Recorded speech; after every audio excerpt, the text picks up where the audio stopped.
My sister didn't even wait for the candles. She stood up at Grandma's birthday dinner, lifted her glass, and announced, "This family is honestly embarrassed to have you share our name." 30 relatives froze. Mom nodded. Dad curled his lips, proud of her for saying what they never dared to. I didn't lash out. I didn't cry. I just sat there beneath the string lights, the quiet one they thought would stay quiet forever.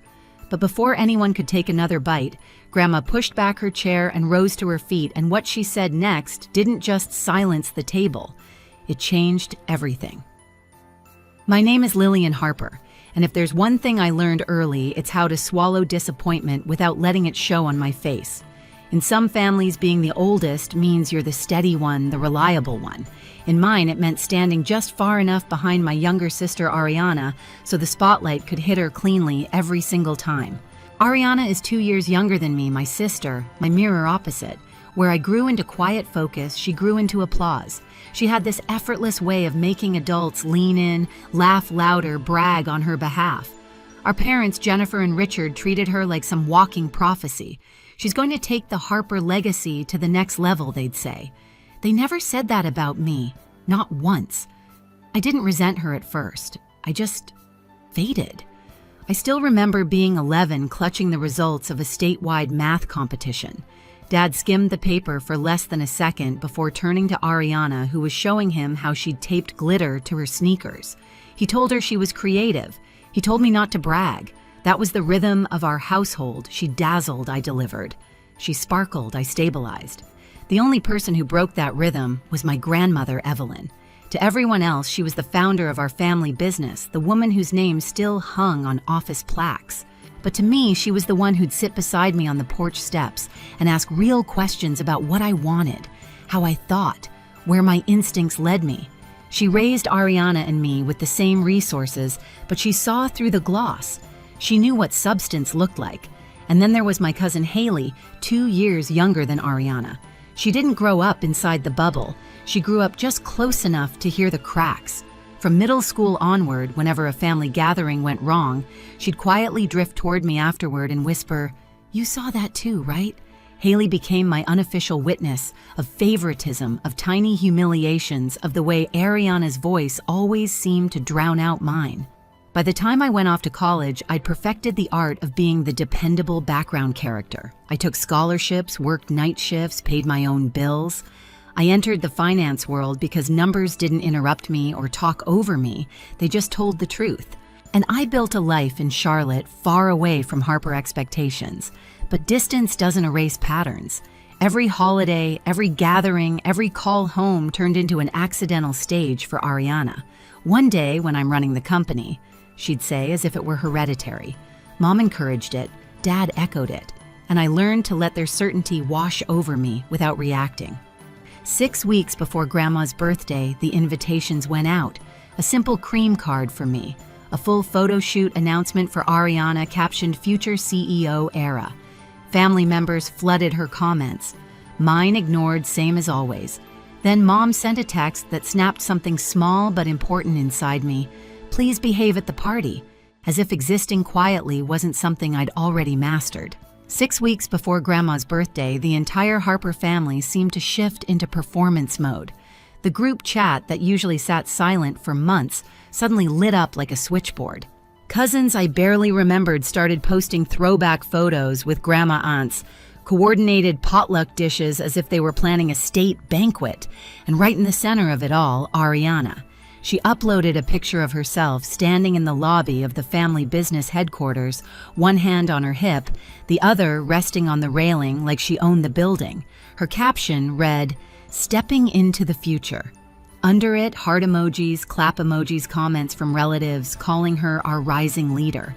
I read every comment like someone watching a parade through a window they weren't invited to stand at. My invitation had arrived on the same day, but mine wasn't posted online with a photo shoot. Mine came quietly handwritten by Grandma, slipped into a cream envelope. I saved it, not for the event itself, but for the part where she wrote, "It would mean a lot if you came." 2 days later, Mom's message arrived. Cold, practical. "Please behave at the party." As if she expected me to show up wearing chaos like perfume. I typed, "Of course," and set my phone down. But something sat heavily in my chest afterward, a slow, smoldering pressure I hadn't felt in years. Around that time, Haley called. She rarely opened with small talk, and that night she skipped it entirely. "You've seen the way the family's acting, right?" I told her I had. Well, she continued, lowering her voice. "Ariana's been telling everyone she already knows what Grandma plans to announce at the party." I froze. "What announcement?" "That's the thing Haley said. She's acting like she's already been crowned. She's picking out new office decor. She's even saying Grandma hinted at handing her controls soon." Ariana had been rehearsing her Queen Bee era for years, but hearing it escalate like this hit differently. "And there's more," Haley added. "I've been helping Grandma clear out some old paperwork." There were documents from her attorney, multiple visits in the last few weeks. "About the business?" I asked. Haley hesitated. "I can't say for sure. She didn't let me see the details. But Lillian, something is happening." Grandma had built everything from nothing. She was sharp, shrewd, and still fully capable of making decisions, but she was also guarded, especially where the business was concerned. Ariana, assuming she already knew the outcome, that was a new level of entitlement. Still, it was Ariana. She lived in a permanent state of premature celebration. As the party approached, tension built inside me in small, invisible ways, the way relatives asked me if I was doing okay with a tone that suggested they already knew I wouldn't like what was coming. The way Dad mentioned offhandedly, "This birthday will be special," with a proud glance toward Ariana. The way Mom reminded me twice in the same week to look presentable. By the time the day finally arrived, something in my chest felt taut, like a string pulled so tight one more tug might snap it. And as I parked near Grandma's house that evening, watching Ariana pose for photos at the entrance, as if she were hosting the event, that string pulled just a little tighter. By the time I stepped into Grandma Evelyn's backyard that evening, the celebration had already taken on the flavor of a coronation. White lanterns floated above the tables. The smell of grilled vegetables and rosemary chicken drifted through the air. Laughter rose in waves, too loud, too bright, all circling around one person. Ariana, she floated from group to group, greeting relatives with air kisses, tossing her hair, just enough to catch the lights. Every time someone said future legacy or next in line, she beamed like she'd rehearsed the moment. Dad walked 2 steps behind her, proud and easy, while Mom adjusted Ariana's necklace like she was sending her out on stage. And me, I slipped quietly into a seat at the far end of the long table. I wasn't avoiding them. I was giving them exactly what they'd trained me to be: background noise. Dinner started with clinks of silverware and soft conversation, the kind that feels polite enough to hide the undercurrent beneath it. I answered questions if someone asked. If they didn't, I let myself fade. It was easier than fighting for a voice no one wanted to hear. When dessert arrived, Grandma's favorite lemon cake, someone dimmed the lights and relatives gathered around to sing. Ariana stood near the head of the table, positioning herself directly beside Grandma, as though she belonged there more than anyone else. The singing ended. The candles flickered. Grandma smiled in the gentle way she always did. And that's when it happened.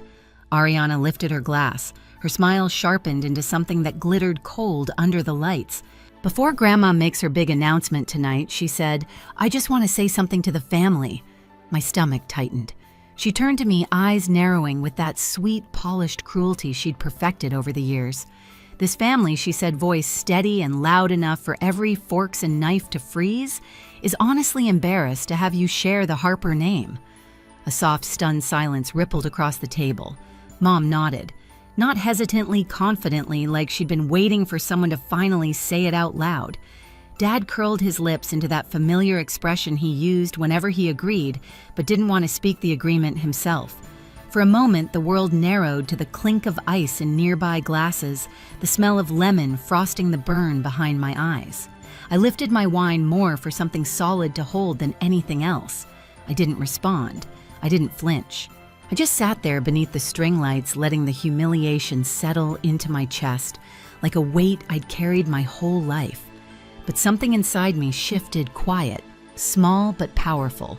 Not anger, not sadness. Something steadier, resolve. Because in the seconds after Ariana's words echoed through the backyard, I noticed something no one else seemed to see. Grandma Evelyn, sitting in her wicker chair, had stopped smiling. Her hand rested beside her untouched glass. Her gaze was fixed on Ariana, not with pride, but with an expression I hadn't seen since childhood, a warning. And in that moment, for the first time all evening, I felt the string inside me loosen, not because I was breaking, but because someone else had finally reached their limit first. For a moment, no one moved. The backyard hung in a strange kind of silence, the kind where even the night insects seemed to pause waiting. The candles on Grandma's cake flickered against the soft breeze, and every pair of eyes at the table bounced between me and Ariana, hungry for whatever reaction they assumed I'd finally break into. But I didn't move. I didn't give them the scene they wanted. Instead, the first sound that cut through the air was the slow scrape of wood against stone. Grandma Evelyn pushed back her chair, not abruptly, not shakily, deliberately, like a judge rising to deliver a verdict. She smoothed the blanket across her lap, touched the pearl pendant at her throat, and only then looked toward Ariana. The tension snapped like a taut thread.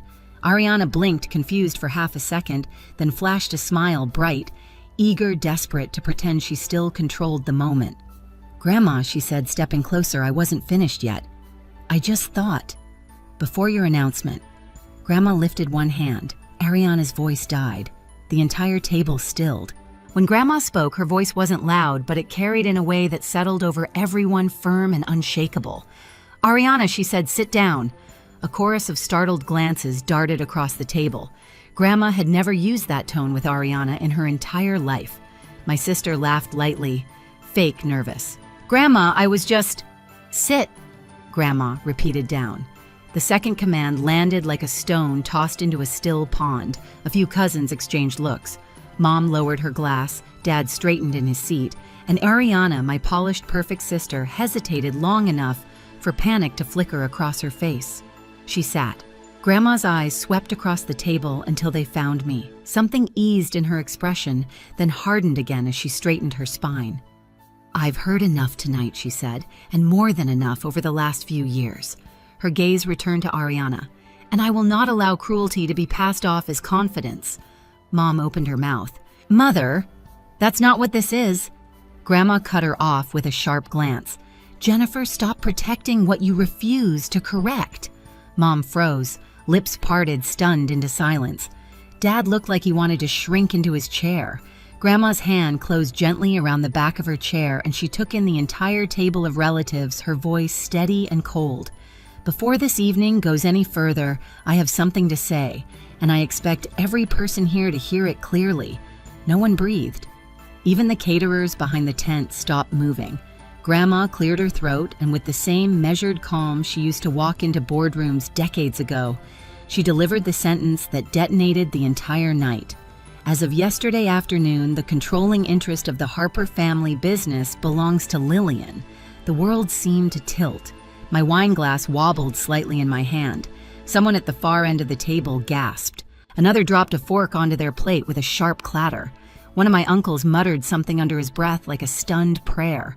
But it was Ariana's reaction I'll remember forever. Her face, already tight with strain, drained of every trace of color. She looked like the breath had been punched clean out of her. "What?" she whispered. Grandma didn't blink. "You heard me." Ariana shook her head, fast, frantic. "No, that's not possible." "You told me I told you," Grandma interrupted. "That legacy is earned, not handed to the loudest child." Dad pushed back his chair abruptly. "Mother, be reasonable. Ariana has been performing. Grandma snapped.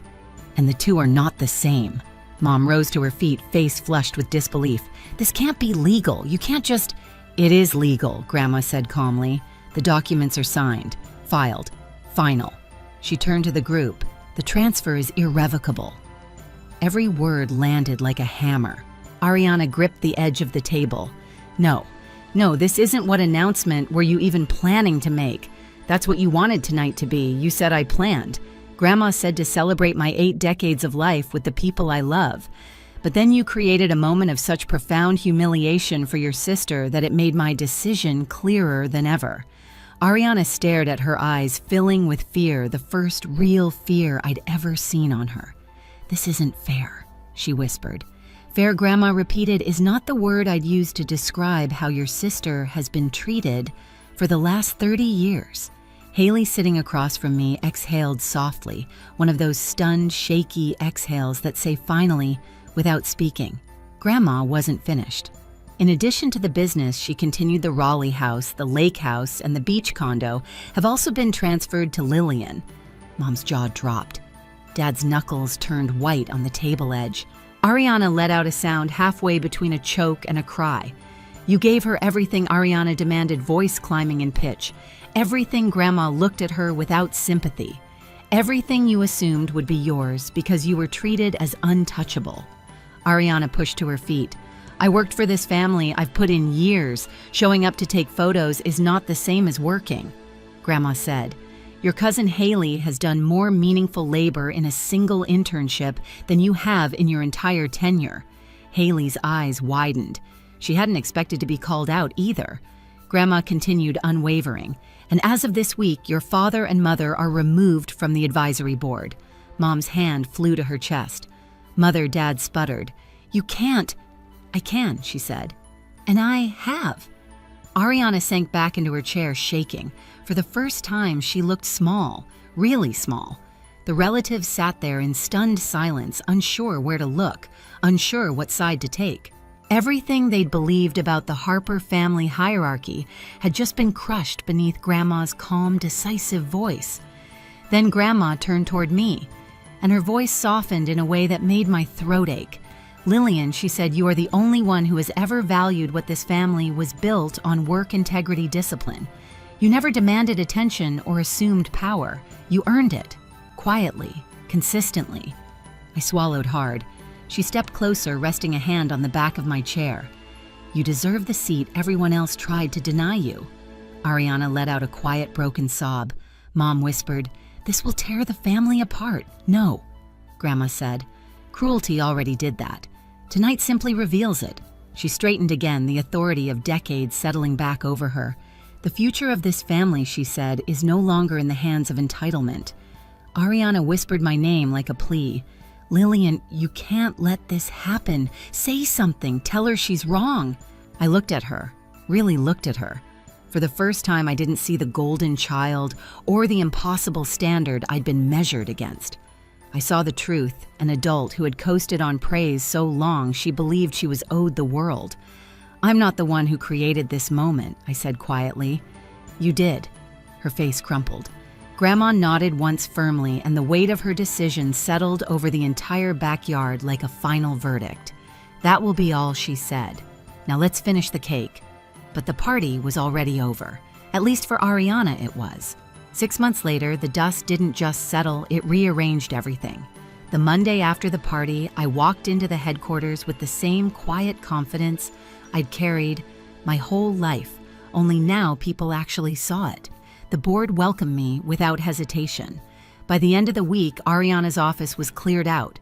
By the end of the month, her name disappeared from internal reports altogether.